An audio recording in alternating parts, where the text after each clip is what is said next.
Welcome to the Workology podcast, a podcast for the disruptive workplace leader. Join host Jessica Miller-Merrill, founder of Workology.com, as she sits down and gets to the bottom of trends, tools, and case studies for the business leader, HR, and recruiting professional who is tired of the status quo. Now here's Jessica with this episode of Workology. Welcome to the Workology podcast sponsored by Clear Company.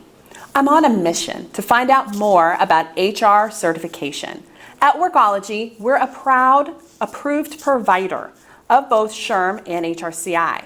I'm also excited because we are now offering SHRM preparation certification courses starting in 2019.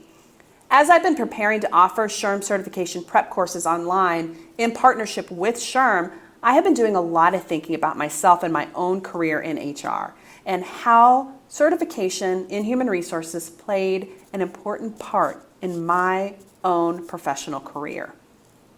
HR certification was critical for me in helping me gain the knowledge and foundation I needed in HR when I fell into HR as an HR manager at Target all those years ago. I needed this help because I was inexperienced and I didn't have those important experiences that we all know about when working in HR. They just happen. Or maybe there's just some area of expertise you need to brush up on, which is where certification really plays an important role. I thought it was important for Workology not just to offer recertification courses and credits through our Learn platform, but also offer SHRM certification prep courses. Today we're talking about all things HR certification. We're going to hear from some HR professionals who are certified in both SHRM and HRCI and how their certification has helped their career, what they wish they knew, and any suggestions or tips they have for someone who is considering or currently studying to take their HR certification exam. Today we are talking about the value of HR certification. We are going to hear from HR professionals who are certified with both SHRM and HRCI and hear about how certification has helped their career, what they wish they knew, and any suggestions or tips they might have for someone who's getting ready to take their HR certification exams. Today, I'm joined by Lisa Latondras. She is a business lead at Intrust Global Group. Lisa, welcome to the Workology podcast. Thank you. Happy to be here. Let's talk a little bit about your career because business lead doesn't sound like a path to HR, but kind of walk us through how you ended up here and your path in human resources. Okay. I started out as a benefits specialist a little over 20 years ago and did that for about 4 years. Had an opportunity to move into a generalist role.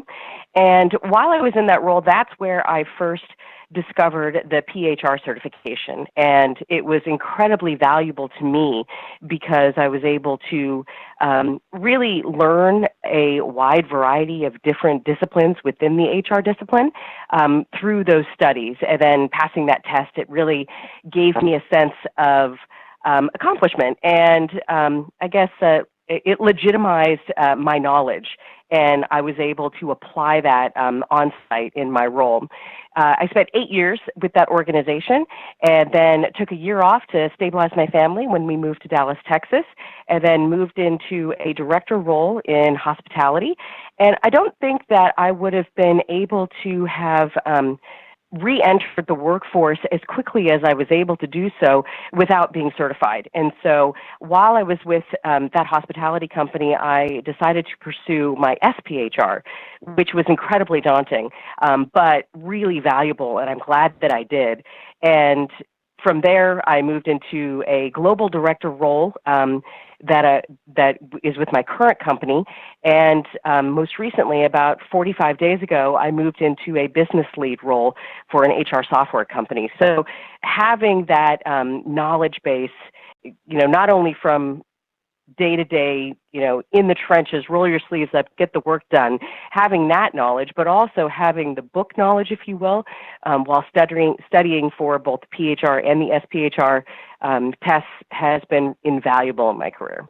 You have had, as you mentioned, a variety of experiences, particularly, I think, in a global context as well. Can you talk a little bit about your background in those areas? I find them personally interesting.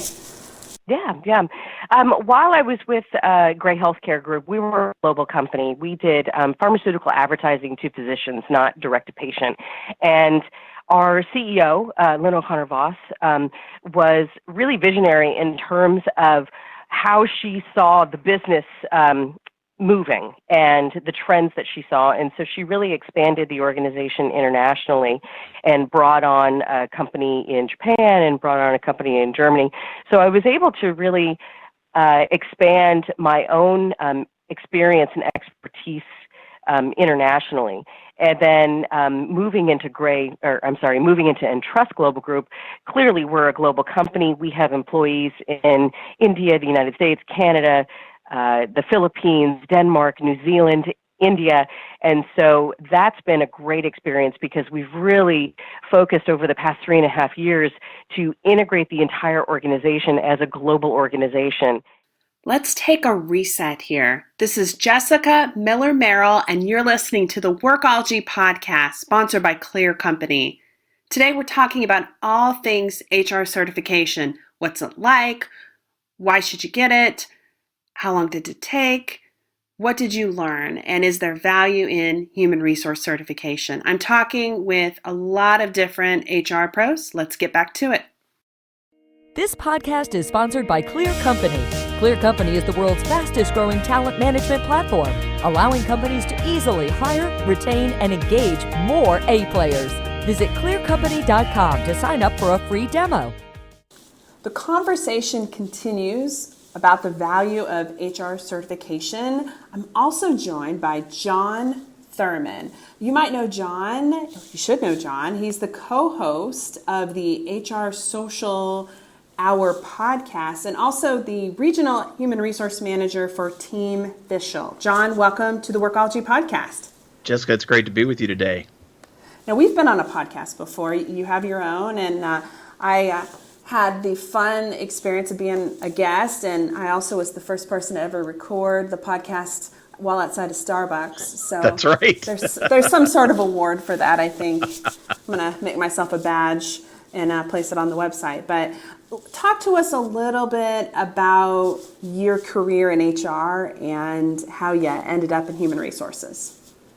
I have a feeling I'm like a lot of people that you talk to, Jessica, and that I'm one of those folks that HR found me. I went to school to be a music teacher, high school band director. That was my dream. I wanted to be Mr. Holland and save the world. And I started out as a choir teacher and band director. And guess what? It wasn't what I thought it was going to be. And I left my teaching job without another job in hand. Ended up going to a temp agency to interview. And I told them all about what I did there at the school. And they said, "Oh, you'd be really good at this." And I said, "What is this?" And I fell into the world of third-party temporary recruiting and then moved into corporate recruiting and leadership and labor relations. And all these years later, here I am. But it was an interesting route, to say the least, to get here. But I'm glad I am, and I'm glad I'm talking to you about it. Us old-timers that have been around for a little while, there wasn't necessarily a formal HR program at the university, so a lot of people just kind of fell into HR, as you described. Well, and again, as an education major, when I left teaching, I was like, what am I going to do? And I was really interested in training and development. And I thought, I have all this background with training. And everywhere I went, they'd say, you have to have an HR degree.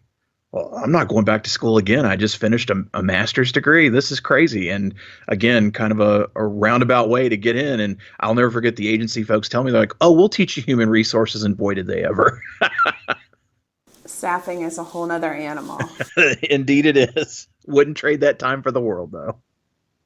It's a crazy time to be in staffing. If anyone's listening, we feel you, staffing agencies and those HR folks who are being charged with doing a lot of hiring right now. It's a tough competitive market. Well, let's talk a little bit about certification. Now, we were talking before we went online here. I was grandfathered in to the SHRM certification with an SCP. Prior to that, I had an SPHR. You are someone who has a SHRM certification, and you went through the entire exam and study process. Talk to us about that. I did. Jessica, being an educator by trade and always valued education, supported especially those people that worked for me when I was in leadership. I had employees that went back to school to get masters in HR, MBAs. Several went to get certifications at the time. They were, PHR and SPHR. I never did it for myself. And shame on me. When I got laid off about 5 years ago, I was without any type of certification. I had a lot of experience. What I was finding is that a lot of companies were looking for certifications. So at the time, that was 2013. So I guess about 2015, when SHRM announced they had developed their own certification program, I started looking at that pretty hard. And the draw for me there was, again, coming from a non-business, non-HR education background. I've had training, but I didn't go to school for this. I really liked the situational the questions, and at least how I understood the testing to be framed for someone that I felt like me, coming from practitioner experience, but not really having a lot of education in it, thought it might be a better fit. And so when the time came to decide which test to take, I ended up taking the SHRM Senior Certified Professional test, and it was in that first round of folks that did, and I passed. I was very excited about that. But again, I felt like for me at the time, it made the most sense. And from a background experience, it really played well. And I really liked the fact, too, that it looked at shades of gray, because I think you and I both know that's what we work in every day. There's not a black and white answer to almost anything we do. And I really like the fact that SHRM recognizes that there are perfect answers or almost perfect answers, and then there are answers that are 75% of the way there and 50% of the way there, and really based on how your experience works and how you may apply things, that they're going to give you some credit based on what your knowledge base is. So as someone who has recently taken and passed the SHRM SCP exam, I feel like you are highly qualified to give our listeners who might be thinking about taking that exam some tips or suggestions on what you wished you would have done or what you would recommend that they do so that they can increase their chances of passing the exam. I think the big thing, Jessica, is to really know, kind of with your background, what it is that you want to be doing. As I look at it, that senior level is really a much more strategic view of things. And so coming from that and having that type of background, I felt like it applied to me. So be really comfortable and know not only what your background is, but how do you want to apply this certification. Find a group or the materials. I was really fortunate that my local SHRM chapter had the SHRM testing materials available. No one else was taking the exam. So guess who got to have them for 2 weeks or almost 3 weeks and study them without anybody asking for them? It worked out really well for me. That may not work for other people. So, if you work well in a group, find a study group, find those other practitioners that are similarly situated and get hooked up with them, because it's important that you need to make sure you study. I can tell you that having the materials, and again, I just had the books. I read the books through. I took the online exams and the practice exams a couple times, felt very comfortable going in. I can tell you, though, that if I hadn't done any type of study at all, who knows what I would have done. So make sure that you get some type of materials that are applicable. Get with folks. If that's your thing, find a study group, a cohort that can help you there, and plug away. Awesome. Well, John, talk to us about your podcast, where people can find it if they're looking, and they should be looking for HR podcasts other than mine to be checking out. I appreciate that, Jessica. No, so the HR Social Hour Half Hour Podcast is at hrsocialhourpodcast.podbean.com. My co-host Wendy Daly and I really talk about three things, and what we focus on with our show is the power of connection, giving back to your community, both HR and at the bigger level, and then in the power of your network, and making sure that you are constantly looking for opportunities to meet new people that can help build not only your knowledge base. So similar to like studying for exams, you're going to meet new people potentially that can help you out, but finding good people to be around. We liken it to meeting somebody for a cup of coffee. And so, Jessica, we have you to thank in big part because we started as a Twitter chat, and it was initially being not at SHRM in 2017. We didn't go to New Orleans. We started a chat that evening. It did numbers we couldn't believe, and suddenly all of a sudden the HR Social Hour was born out of that. Several months later, we started a podcast, and now almost a year in, we're in 66 countries and many thousands of downloads later that we would have never imagined. But again, we are always looking for folks to join in. The chat is the fourth Sunday of each month at 7 p.m. Eastern, and again, the podcast is hrsocialhourpodcast.podbean.com. There are so many great ways to connect with HR people. Certification is an important part of your career, but also those relationships and that network that you have. So I appreciate all the work that you guys are doing in those areas. Well, I appreciate your work as well. And again, if it wasn't for Not at SHRM and having Wendy and I developed our relationship through another chat and through a lot of social HR things. But again, if it wasn't for you, I think we wouldn't be here. So thank you. I'm joined by Mark Fogel. Mark is the Chief People Officer for Human Capital 3.0. They are a boutique HR consultancy. Mark is also a very prolific writer, and we are really lucky to have him as a regular contributor here on Workology. Let's talk a little bit about your career in HR and how you ended up in this crazy HR world we're living in. Wow. So I'm not an original HR guy. I started in retail. Out of grad school, I worked for Macy's and worked for a couple of major retailers, including Limited Brands and Macy's during my early career. And I segued into HR at the Limited, and I owe them a lot for where I am today. And I spent the last 20 years running HR functions at some major organizations in manufacturing, financial services and accounting, and the education world. So it's been a lot of fun, a lot of hard work, and I'm glad to be on the podcast with you today. Let's talk about certification because you have some opinions about this. Tell me about what HR certifications you have and then why you keep them. So I have 3 traditional certifications that most of those listening to the podcast would be familiar with. I have my HRCI SPHR certification, which I received in 2002. And I also have my SHRM SCP, which during its inception in 2015, I acquired. And the third certification I have, which is lesser known, is HRCI's GPHR, which is the Global Professional in HR certification, which I received in 2006. And that's really the interesting story for me in certifications because I was working for a global manufacturer with literally no experience running HR outside the United States. And the certification prep and learning became very critical to my being able to do my job. How do you think, outside of your global experience with the GPHR, has the other HR certifications helped you in your career?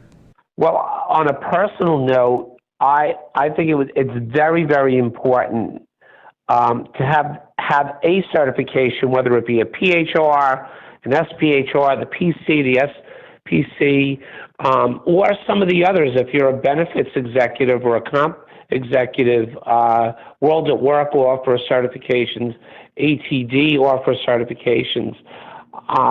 I think it's important because folks need to know that you're credible in your knowledge. And when I entered the HR field coming out of operations, I did not know a lot about HR. I was recruiting and I understood my industry, and it was important for me to go back and take coursework and make sure that I knew all the technical aspects of a job that I was responsible for. And that goes back, as I said, 2002 for my SPHR. So I've been sitting for close to 16 years, going on 17 years now with certification. So I'm an old man when it comes to that. However, every organization that I've worked in since getting my first certification, I've made it an important discussion for my staff if they are thinking about advancing their career to be certified. And I've gone as far as in two of my organizations, sitting down before traditional work hours and doing prep classes on my own for my staff that were preparing to take the test because I value the certifications that much, giving my own time and energy to the cause of being certified. My staff appreciates it, and I think that for employees, no matter what your organization is, having HR executives that have that certification, whether it be a PHR and SPHR, is a signal that these folks are credible. So, I mean, that's my opinion on it. I'm a very, very big proponent of certifications for the HR community, and I also think that it's important for the greater business community. Much like, would you want to go to an accountant who's not a CPA? Would you want to go to a financial advisor that doesn't have a CFA certification, so on and so forth? It lends credibility to the profession and to the interactions that individuals have with professionals in that profession. As somebody who's also been a facilitator of training, as well as somebody who's taken some of these exams yourself, what advice or suggestion, tip do you have for somebody who's maybe getting ready to take that exam? What should they be doing to help increase the likelihood that they would pass or be best prepared? So that's a great question, Jessica. What I've done, formal and informal training for the exams, one thing that I stress is that you practice questions. It used to be in the old days, there were no secondary materials available in the marketplace for the HRCI certification. Now, today, in the past few years, there are secondary study guides and materials out there in the marketplace that offer practice exams. And to me, I feel that the best way to prepare for the exam is to have a very rigid schedule of reviewing the material. I don't think you just read it once and take a review class. I believe that you have to read the material 3, 4, even 5 times, and that before I took each of the 3 exams that I eventually passed, I spent approximately 3 weeks before every night, 2.5 hours, reading 1 or 2 sections and doing practice questions over and over and over again. And I can be very frank that when I took the global exam several years ago, that was back in 2006, the first 2 weeks that I took practice exams, I would have failed the actual test that I eventually passed. But I stayed with it. Taking those practice exams allows an individual to see where they have some shortcomings and they need to focus. And then you go back and you rework it. You look at the material, you study it, and you just work at it until you get to a point where you know the material well enough to pass the questions. And so my advice to everyone is, don't take this lightly. Be very rigid. Have a schedule. I believe in taking a review program. Do not rely just on the review program. You need to carve out time. Tell your family this is important to me. I'm going to the library or wherever you can to get away 3-4 times a week and put the hours in, and it will pay off in the long run. Thank you, Mark. Where can people go to connect with you if they have questions about certification or want to know more about your business? Well, I am on LinkedIn, Mark S. Fogel. You can send me a LinkedIn request. I am on Twitter at HC3. You can also follow me on the Workology site. I write for the blog about once a month, and there's some contact information there. And I would love to hear from anyone who would like to talk about this more or discuss anything in the HR realm. Thank you. At Workology, we're making HR learning and recertification simple with Learn, our on-demand learning platform providing 24/7 access to pre-approved HRCI and SHRM courses.